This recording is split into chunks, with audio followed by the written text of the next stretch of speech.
On today's Locked On Thunder podcast, what's an acceptable season for the Oklahoma City Thunder this year? What should you be watching for, and how can this year still be considered a success despite not having Chet Holmgren?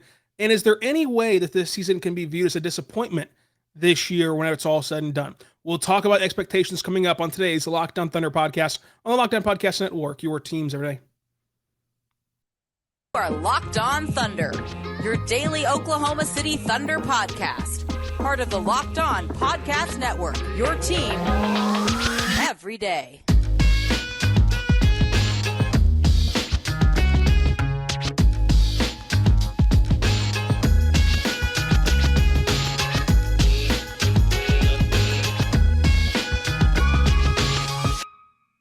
Let's get it going on the Locked On Thunder podcast on the Locked On Podcast Network, your teams every day.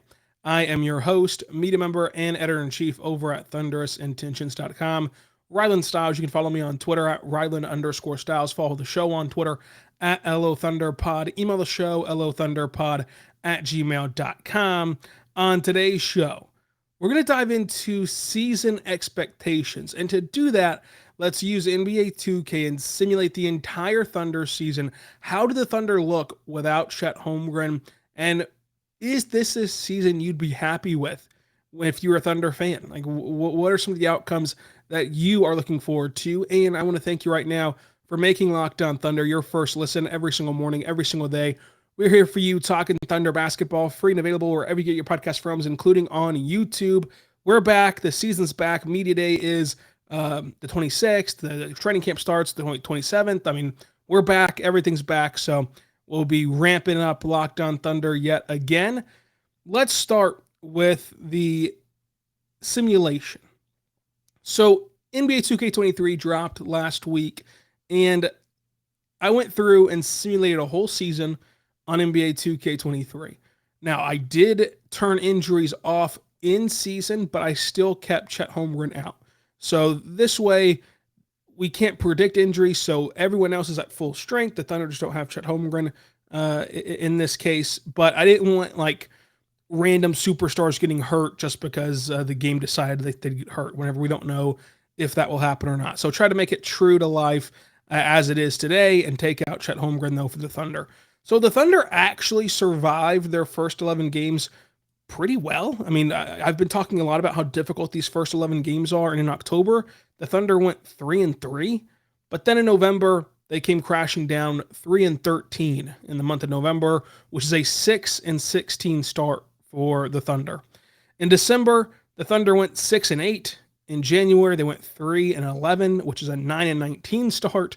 Well, not a start, but 9-19 stretch for December and January. February, 4-7, March 8-8, April 1-3. So a strong close of the year, all things considered, especially in March, whenever you rack up 8 wins and only 9 losses. Their overall record, though, they finish with a 28-54 record. That's a 4-game improvement from last year, which I think is, I think that is very good. I think that would be something that you can be happy about or excited about, considering you don't have Chet Holmgren, considering this is still a young team, considering this is still a stacked Western Conference. Whenever you factor all that in, you're missing Chet Holmgren. Young teams typically struggle to win games. They typically struggle to close out games.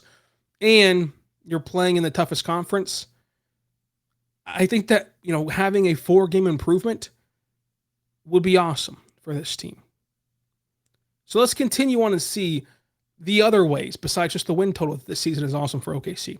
So here's the Western Conference standings. Memphis won the conference with 58 wins in the regular season.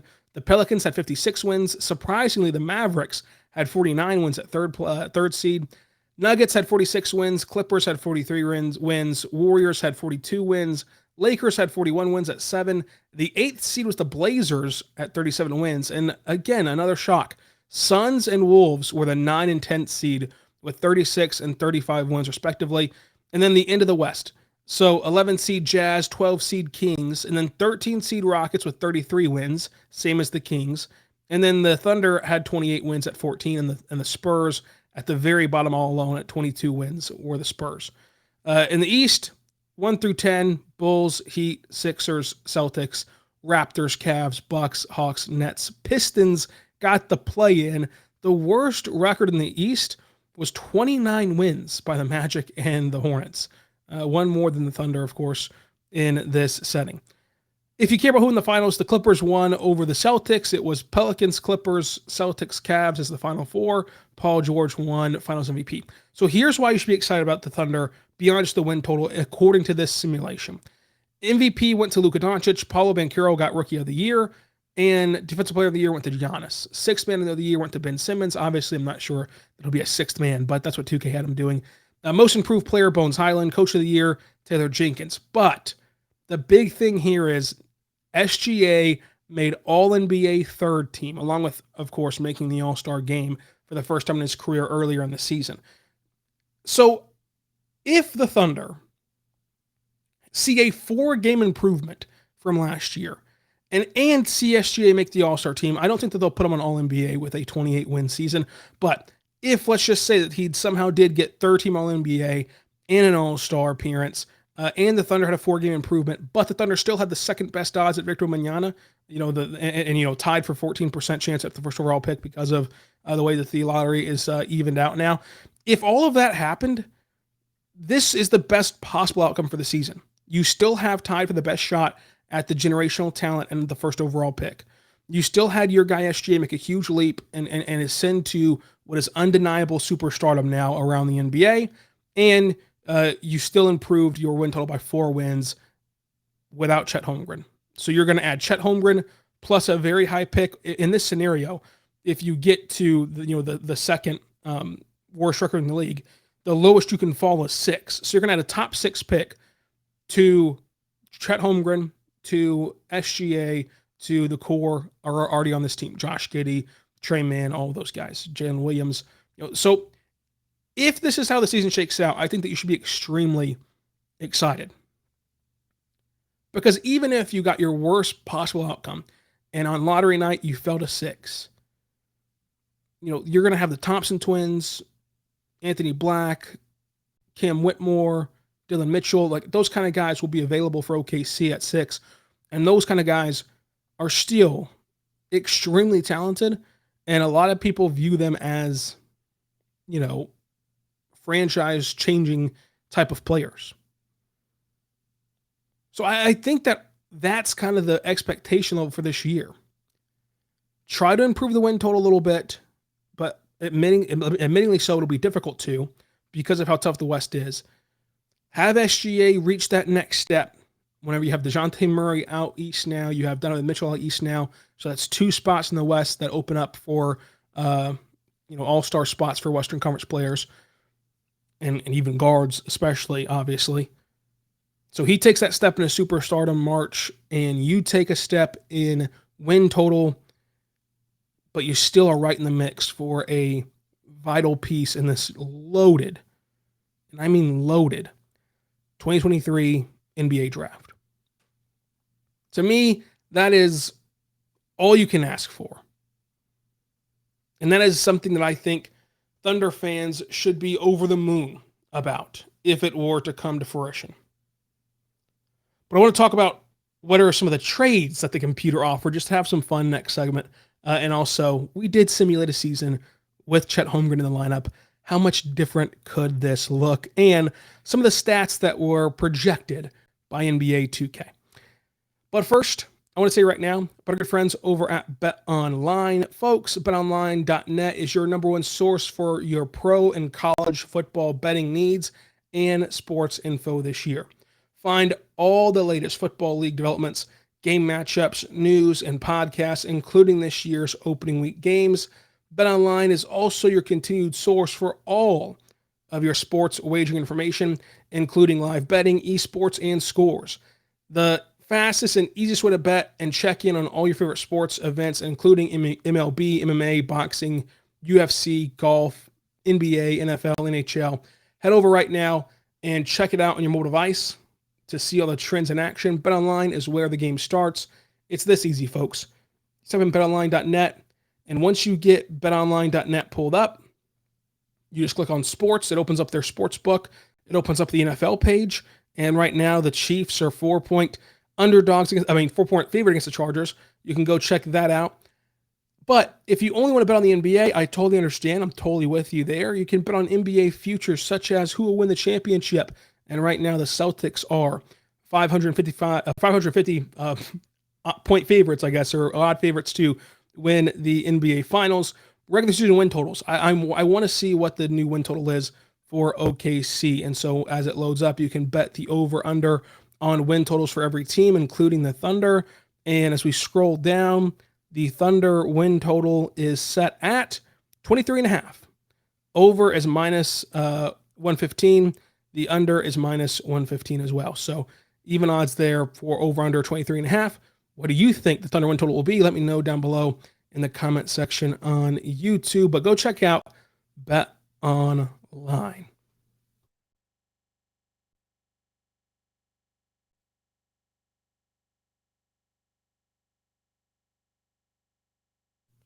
We are back on Locked On Thunder podcast, on the Locked On Podcast Network, your teams every day. Steph Curry, Kevin Durant, LeBron James, Giannis Antetokounmpo, which NBA players move the betting lines the most this season? Locked On and the BetOnline odds makers present the NBA top 50 most valuable players starting on September 19th. Find it on Locked On NBA or wherever you get your podcast from, including on YouTube. So check it out today on September 19th for the reveal of the list of the top 50 players who move betting lines the most for the NBA top 50. Again, it's Unlocked in NBA on YouTube and also the podcast feed. A lot of fun over there.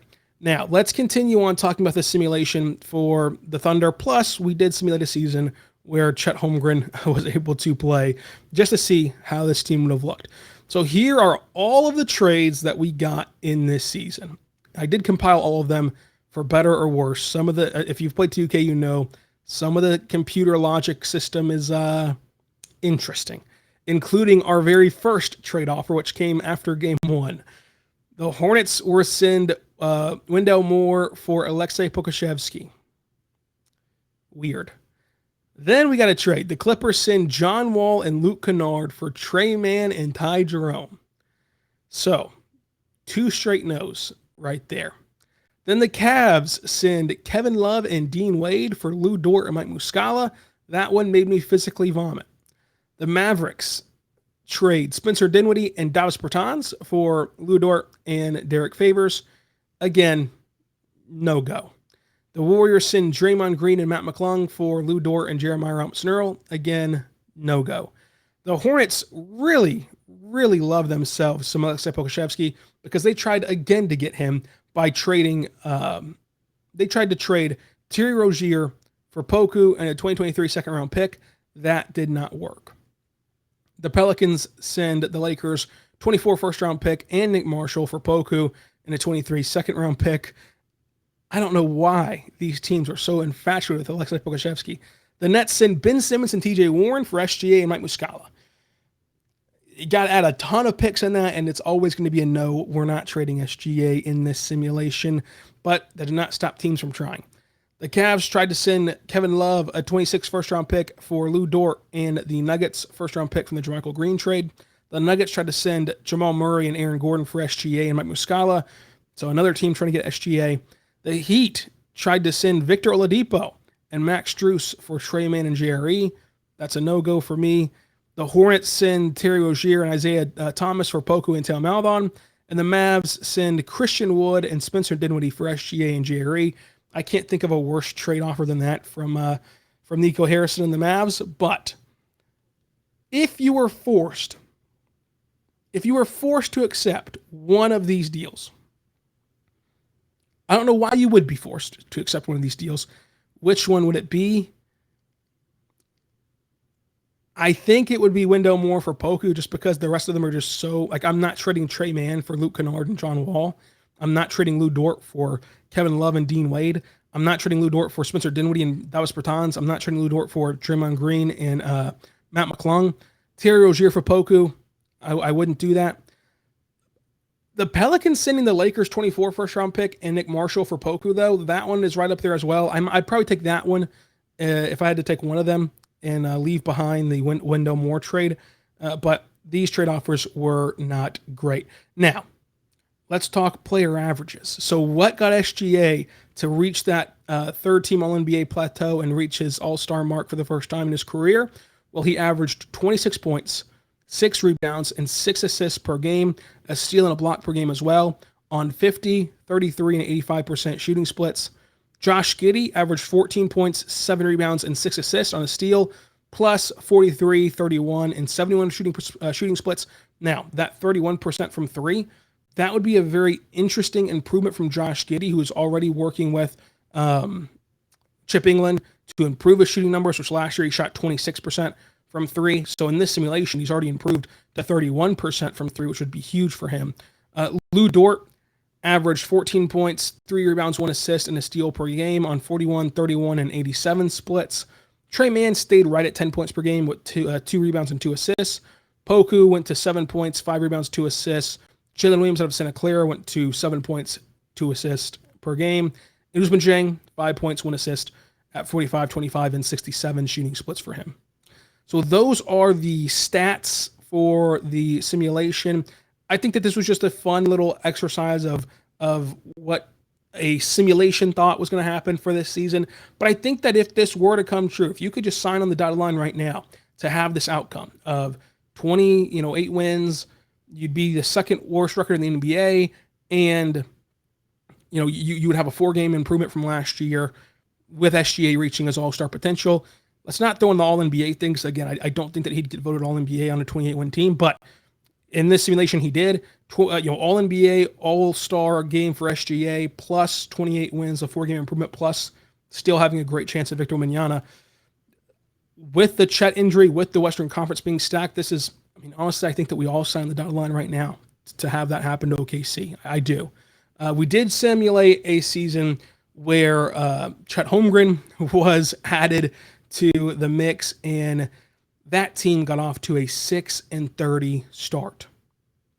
Yeah, a 6-30 start with injuries turned off and Chet Holmgren back in the lineup, 6-30 to start out. However, the Thunder turned it around. After a 6-30 start, Chet Holmgren was able to make the Thunder win 32 games. They went 32-50.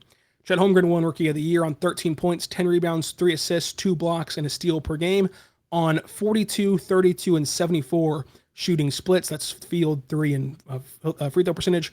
Chet was first-team All-Rookie. Jalen Williams and Ousmane Dieng were second-team All-Rookie. And OKC finished tied for the second worst record in the West still, 7th worst record overall.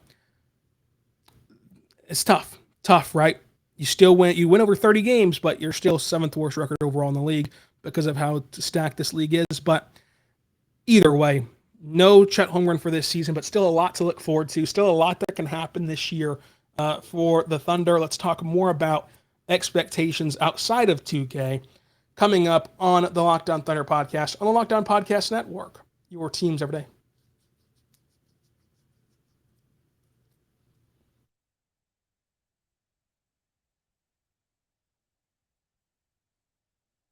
We are back on the Locked On Thunder podcast on the Locked On Podcast Network.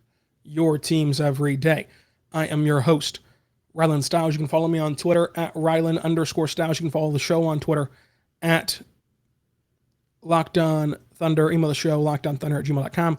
So on today's show, let's continue talking about the Thunder as a whole. So let's move off of the whole 2K thing. I thought that was a very interesting topic to bring up as we get back ramped up here on Locked On Thunder and the simulation. For this season, there is a lot to watch for. Despite Chet Holmgren being out for the year, there's still a lot to look forward to if you're an OKC fan. The first thing is Josh Giddey in a lot of different ways. The first way being that we still need to see him mesh together with SGA. Like they've played, 2,000 minutes together, it feels like. Like they need to play more together and find their groove together, which will be fun to watch. But also, Josh Giddey has already discussed publicly how working with Chip England's been great for him and how he's excited to work with Chip England and how he views that addition as, a huge thing for his game and for his future. Like, he's been glowing about Chip Engelland already. So getting more time with him in the training camp period, and also within the season, through the season, that's going to be a big deal. And I think that's going to do wonders for his game in the future. How great will it be this year? I'm not going to put so much pressure on him to make a huge leap this year, but we should still see a noticeable improvement from him throughout the course of this season. Plus, of course, as I mentioned before, gelling with SGA, because these two guys have to be on the same page on the court and have to become that special duo that they are talented enough to be and want to be. Remember, they had that they had that All-Star break meeting with Sam Presti and Mark Daigneault and themselves, SGA and Josh Giddey did.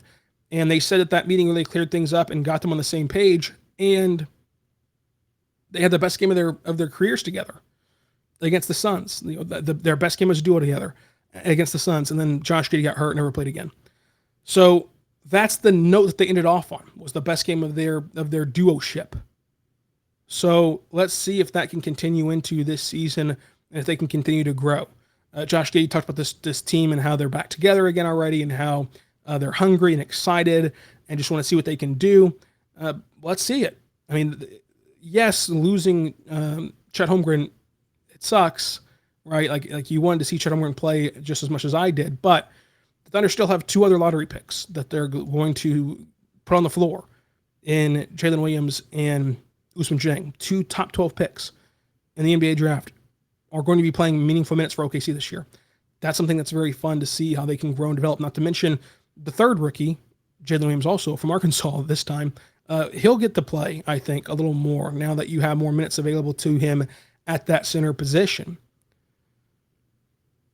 Plus, can SGA reach that all-star plateau? Can he reach that all-star kind of trajectory? And I think that the further we get from the draft day of Trey Mann and some of these guys, we forget just how much room they have to grow and how they too are poised for a breakout. Like, Trey Mann might just come out here and score 14 points a game this year, or 15 points a game this year or more. Like, seeing how he progresses as a scorer at all three levels and as an efficient scorer, I think will be huge to watch this year, and will be a thing that you can watch for each and every game. There's a lot to look forward to. And I think that this year is about development first and foremost. And within that development, how many wins can you get? I think that the win total will improve from last year's team, because you, even without Chet Holmgren, you did add, again, 2 lottery picks, and you did have these guys get a year older, like Trey Mann, and more experienced and better. Plus, you brought back Kenny Hustle. You brought back Lou Dort, who make winning impacts. And you have Josh Giddey and SGA, who will just get better with time together on the floor at the same time. So I think that this win total will get better.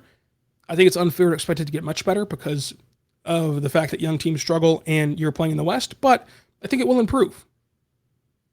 It improved 2 games from 2020 to 2021. I think it'll improve another 2 games or so from last year to this year, and so on and so forth. But what are your expectations for OKC? What are you hoping to see this year on the floor? And what is kind of your biggest selling point? This question would have been easy to answer 2 months ago. It would have been Chet Holmgren. But what is the thing you're most anticipating for come October 19th for the season opener? What's the reason you're going to sit down and watch that game? Besides just it's Thunder basketball, we're all going to watch it. What's your reason? What's your why for watching this team play? I think it's going to be a fun season. I do. I think that this team will play an inspired brand of basketball, and I think that they're going to play a brand of basketball that can get you very excited for the future, and also is going to show you the framework of what can work in the future for OKC. Now, will it work immediately in terms of the win column? I'm not sure, but trust me, even though you might get a loss in a game, that game will still be highly competitive and highly fun to observe, I believe, for this year for OKC. It's all going to get started very soon. The last week of September comes media day, comes training camp, and then October 3rd is the preseason opener, and it's all just rocking and rolling again after that. So make sure you drop your comments down below and your predictions down below. On tomorrow's show, we'll have a mailbag episode, so make sure that you drop them below as well on YouTube or on Twitter at Ryland_Styles. And until tomorrow, be good and be good to one another.